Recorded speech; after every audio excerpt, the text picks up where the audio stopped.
Hello guys, welcome back to the channel Concept of Laws. Today we start a topic charge. तो charge का ये topic start करने से पहले हम ये जान लेते हैं कि चार्ज क्या होता है। ये जो चार्ज होता है इसके अंदर ऑफेंसेस लिखे जाते हैं कि मतलब सपोज़ कि किसी पर्सन ने कुछ क्राइम किया, कोई ऑफेंस कमिट किया, तो वो किस किस सेक्शंस के अंदर आता है, मतलब उस पर क्या क्या सेक्शंस लगाए जाएंगे, तो वो ऑफेंस किस डेट में किया, कहाँ पर किया, कौन सी प्लेस पर किया, कौन से सेक्शन में वो ऑफेंस आता है, किसके अगेंस्ट वो ऑफेंस किया गया, और अगर मनी से रिलेटेड वो ऑफेंस है तो कितने मनी कितने पैसे के लिए किया, ये सब चार्ज के अंदर लिखा जाएगा। इस चार्ज का मतलब ऑब्जेक्ट ये होता है कि जो एक्यूज्ड पर्सन है उसको ये नोटिस दिया जाए कि आप पर ये चार्जेस लगे हैं, उसको इन्फॉर्म किया जाए, उसको एक रीज़नेबल नोटिस दिया जाएगा कि आपके ऊपर ये चार्जेस लगे हैं, कौन कौन से सेक्शंस के अंदर वो चार्जेस आते हैं, किस किस ऑफेंस पर को क्या क्या ऑफेंस जो है आप पर चार्ज लगाया गया है, ताकि वो भी तो अपने आप को प्रिपेयर कर सके कि किस चीज़ के लिए उसको डिफेंड करना है। तो ये एक टाइप का रीज़नेबल नोटिस होता है एक्यूज्ड पर्सन के लिए। Hello guys, I am advocate Amreen Khan. तो आज के इस वीडियो में हम CRPC का ये टॉपिक कवर करने वाले हैं, चार्ज। वीडियो को कंटिन्यू करने से पहले please subscribe my channel, like the videos and share the videos and follow my Instagram ID concept of laws. So guys, let's start the video. अब इसका जो सेक्शन 211 है वो डील करता है कंटेंट ऑफ चार्ज से, मतलब कि चार्ज के कंटेंट्स क्या होंगे। सेक्शन 211 कहता है कि इसमें ऑफेंस लिखा जाएगा, अगर जैसे कोई ऑफेंस हुआ है तो ऑफेंस मेंशन किया जाएगा, और उस ऑफेंस का अगर कोई नाम है तो वो मेंशन किया जाएगा। जैसे उसने चोरी की है तो थेफ्ट लिखा जाएगा, एक्सटॉर्शन किया है तो एक्सटॉर्शन लिखा जाएगा, चीटिंग किया है तो चीटिंग लिखा जाएगा, स्पेसिफिक नेम मेंशन किया जाएगा ऑफेंस का। सपोज़ कि किसी ऑफेंस का कोई स्पेसिफिक नाम नहीं है, अब जैसे कि IPC है, उसमें एक एक सेक्शन का स्पेसिफिक नाम दिया गया है, लेकिन कुछ ऐसे सेक्शंस हैं जिनको कि स्पेसिफिक नाम नहीं है, कुछ बस उसको एक्सप्लेन कर दिया गया है थोड़ा सा। तो इसके अकॉर्डिंग उसमें चार्ज में लिखा जाएगा, ताकि एक्यूज्ड पर्सन को पता चल सके कि किस चीज़ पर उस पर चार्ज लगा है। जैसे कि IPC का सेक्शन 184 है, सेक्शन 184 में दिया गया है कि अगर किसी पर्सन को किसी पब्लिक सर्वेंट ने ऑथराइज़ किया है किसी प्रॉपर्टी को बेचने के लिए, सेल करने के लिए लॉफुली, और अगर उस पर्सन को कोई अनदर पर्सन आकर रोकता है कि तुम ये सेल मत करो प्रॉपर्टी, या किसी तरीके का ऑब्स्ट्रक्ट करता है। अब देखिए, यहाँ पर कोई स्पेसिफिक नाम नहीं है ऑफेंस का, तो यहाँ पर इस पर्सन को बताया जा रहा है कि तुमने उस पर्सन को रोका था वो चीज़ बेचने के लिए जिसको कि किसी पब्लिक सर्वेंट ने ऑथराइज़ किया हुआ था, तो इस तरीके से लिखा जाएगा। अब यहाँ पे जो बताया गया है कि ये जो ऑफेंस कमिट किया गया था, ये कौन से लॉ और सेक्शन के अगेंस्ट है, ये चीज़ मेंशन की जाएगी कि वो ऑफेंस जो कमिट किया गया है वो किस सेक्शन के अंदर आता है, सेक्शन 302 है या फिर कोई और सेक्शन है, वो सेक्शन मेंशन किया जाएगा। चार्ज जब बनाया गया है तो इसमें जो जितनी भी लीगल टेक्निकलिटीज़ है सब फुलफ़िल हो चुकी है। लीगल टेक्निकलिटीज़ से मतलब है जैसे कि सेक्शन की डेफिनेशंस दी गई होगी। अगर मान लीजिए कि इसने मर्डर किया है तो सेक्शन 299 एंड 300 ये ऑफेंस उन सेक्शंस के अंदर जा रहा है। सपोज़ कि सेक्शंस में कुछ एक्सेप्शंस दिए गए हैं तो ये उन एक्सेप्शंस के अंदर नहीं जा रहा है। अगर ये किसी एक्सेप्शन के अंदर जा भी रहा है तो उनके जो प्रोविजन हैं वो उस पर लग रहे हैं। तो इस टाइप की जो भी चीज़ें हैं सब फुलफ़िल हो चुकी हैं, मतलब कि लीगल टेक्निकलिटीज़ फुलफ़िल हो चुकी है, कंडीशंस पूरी हो चुकी हैं, फुलफ़िल हो चुकी हैं, इसका ये मतलब है। और जो चार्ज होगा वो लीगल लैंग्वेज में, कोर्ट की लैंग्वेज में होगा। कोर्ट की लैंग्वेज में मतलब लीगल लैंग्वेज में होगा। और अगर कोई पर्सन जैसे कि पहले किसी ऑफेंस के लिए कन्विक्ट रह चुका है तो वो भी उसमें मेंशन होगा। अभी जो उस पर चार्जेस लग रहे हैं इस पर उस चीज़ का असर हो सकता है। जब उसको इस चार्जेस की पनिशमेंट मिलेगी तो उस चीज़ को देखा जाएगा। ये सब चीज़ें सेक्शन 211 में दी गई हैं। समन केसेस में चार्ज बनाना ज़रूरी नहीं होता है, बट अगर वारंट केस है तो वारंट केस में चार्ज मस्ट है। अगर मैजिस्ट्रेट को लगता है कि प्राइमा फेसी केस बन रहा है तो चार्ज मस्ट हो जाएगा। ये सेक्शन 240 में दिया गया है। सेक्शन 212 कहता है particulars as to time, place and person, मतलब कि जो ऑफेंस है वो किस टाइम पर किया है, किस प्लेस पर किया है, किस पर्सन ने किया है, कब, कहाँ और किसने किया है, ये सब चार्ज में लिखा जाएगा। अब जैसे कि उसने ऑफेंस किया है कि ब्रीच ऑफ कॉन्ट्रैक्ट है या फिर कोई मनी से रिलेटेड उसने कोई हेरा फेरी की है, ऐसे कई ऑफेंसेस उसने एक साल में कई बार अलग अलग जगह पर किए हैं। वो छोटे भी हो सकते हैं, बड़े भी हो सकते हैं। तो ये सेक्शन 212 में एक जगह करके, क्लब करके कि कहाँ पर कौन कौन से ऑफेंस किए गए थे, एक क्लब करके एक जगह कर लिखे जाएंगे चार्ज में। ये जो मनी से रिलेटेड जितने भी ऑफेंसेस उसने किए हैं, ये जो मनी से रिलेटेड मतलब कि मूवेबल प्रॉपर्टी होनी चाहिए, जो कि पैसों की हेरा फेरी उसने की है जहाँ जहाँ पर भी जब भी की है, तो एग्रीगेट एक दिखा दिया जाएगा उसको क्लब करके। और ये जो ऑफेंस है, मतलब कि ये जो भी ऑफेंसेस है एक साल के अंदर में किए गए होने चाहिए।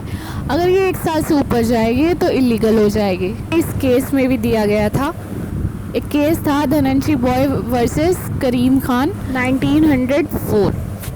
सेक्शन 213 क्या कहता है, when manner of committing offence must be stated.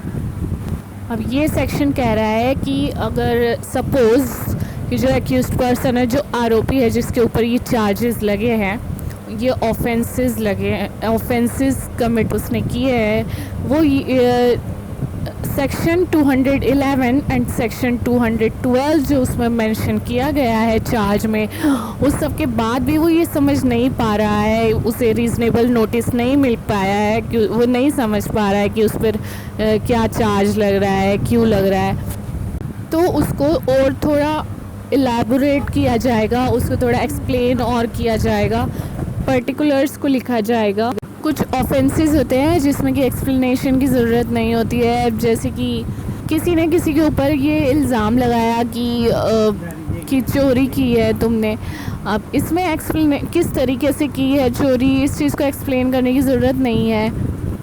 अब जैसे कि किसी पर ये इल्ज़ाम लग रहा है कि तुमने झूठी गवाही दी, तो उसमें ये चीज़ एक्सप्लेन करनी पड़ेगी कि जो उसने गवाही दी उसका कौन सा पार्ट जो था वो सच नहीं था, झूठ था, वो जो है एडमिसिबल नहीं है। तो इस टाइप का इसमें पर्टिकुलर मेंशन किया जाएगा, इम्पॉर्टेंट चीज़ उसमें मेंशन की जाएगी। कुछ ऑफेंसेस होते हैं जिसमें कि हमें बताने की ज़रूरत नहीं होती है, एक्सप्लेन करने की ज़रूरत नहीं होती है कि उसमें कौन सा ऐसा पार्ट है जो कि गलत है, एडमिसिबल नहीं है। बट कुछ ऐसी चीज़ें हैं जिस पर कि हमें एक्सप्लेनेशन देना पड़ेगा, कि जैसे कि पर्टिकुलर चीज़ मेंशन करनी पड़ेगी, जैसे कि अभी हमने एग्जांपल दिया कि झूठी गवाही का किसी पर अगर इल्ज़ाम लग रहा है। सेक्शन 214 ये कहता है कि चार्ज में जो वर्ड्स हैं वो उसी सेंस में लिया जाएगा जैसे कि जैसे जो कि लॉ के अंदर दिया गया है, जिस ऑफेंस में वो पनिशेबल है। सेक्शन 215 ये कहता है कि अगर कोई एरर्स हो जाते हैं चार्ज को बनाते हुए, उसमें कोई जैसे कि ऑफेंस है, कोई कुछ भूल चूक हो जाती है, कुछ गलत मेंशन हो जाते हैं, तो किसी भी स्टेज पर ये मटेरियल नहीं होंगे, किसी भी स्टेज पर इसका असर ट्रायल पर नहीं पड़ेगा, ना ही सज़ा जो होती है उस पर पड़ेगा, तब तक जब तक कि कोई वो जो एक्यूज्ड पर्सन है उससे कोई मिसलीड ना हो गया हो, उसके वजह से फेलियर ऑफ जस्टिस ना हो गया हो, या फिर उसकी वजह से मिसलीड ना हो गया हो, तब तक कोई असर नहीं पड़ेगा। फेलियर ऑफ जस्टिस मतलब कि जैसे इनजस्टिस, तब तक कि उसका कोई असर नहीं पड़ेगा, कोई इफ़ेक्ट नहीं पड़ेगा। अब जैसे कि सेक्शन 34 है इंडियन पेनल कोड का, तो उसमें ये कहा गया है कि कई लोग मिलकर जो एक ऑफेंस करते हैं, तो इसमें जो अगर कुछ भूल चूक हो जाती है चार्ज में, तो इससे उसकी सज़ा, वो जो एक्यूज पर्सन है उसकी सज़ा कुछ कम नहीं हो जाएगी। एग्जाम्पल, जैसे कोई पर्सन है, उसने किसी का मर्डर कर दिया और उसका जिसका मर्डर किया था उसका नाम था हैदर बख्श, और मर्डर कब किया था? 20 जनवरी 1882 में। और जो चार्ज लगाया गया उस पर चार्ज में लिख दिया गया, उसका नाम गलत लिख दिया गया, ये कि उसने खोदा बख्श का मर्डर किया और 21 जनवरी को किया, 21 जनवरी 1882 को। ठीक है, तो ये थोड़ा सा गलत लिखा मेंशन हो गया। तो ये जो थोड़ी सी भूल चूक हुई है नाम में और डेट में, तो इससे उसकी जो पनिशमेंट है, एक्यूज पर्सन की जो पनिशमेंट है, वो कुछ कम नहीं हो जाएगी या चेंज नहीं हो जाएगी, उस पर कोई असर नहीं पड़ेगा। अब सपोज़ कीजिए कि किसी एक पर्सन ने 2 मर्डर किए हैं, तो जो ट्रायल चल रहा है वहाँ पर किसी एक मर्डर का ट्रायल चल रहा है जिसका मर्डर हुआ है, और जो विटनेसेस आ रहे हैं वो दूसरा जो मर्डर हुआ था उसके विटनेसेस आ रहे हैं। तो इसमें काफ़ी चीज़ें मिक्सअप हो गया कि एक्यूज पर्सन जो है वो कुछ और समझ रहा है, जो विटनेसेस हैं वो कुछ कह रहे हैं। तो इससे क्या हो जाता है कि जो अभियुक्त, वो जो एक्यूज पर्सन है वो मिसलेड हो गया। तो यहाँ पर कहा गया कि ये जो चार्ज में ये गलती करना, ये गलतियाँ, ये मटेरियल है। एक केस था State of Bengal versus Ansar Sheikh का। कोर्ट ने ये कहा, जब तक जो एक्यूज पर्सन है वो मिसलेड नहीं हो जाता या फिर उसकी वजह से इनजस्टिस, फेलियर ऑफ जस्टिस नहीं हो जाता, तब तक किसी भी सज़ा के लिए, उसकी किसी भी सज़ा के लिए ये पॉइंट नहीं आ सकता है बाद में कि चार्ज जो है वो गलत फ्रेम किया गया था, जब तक वो मिसलेड नहीं होगा और फेलियर ऑफ जस्टिस नहीं होगा। ये सबसे इम्पॉर्टेंट चीज़ है। इसी से रिलेटेड मैटर्स में सेक्शन 464 एंड 465 भी डील करता है।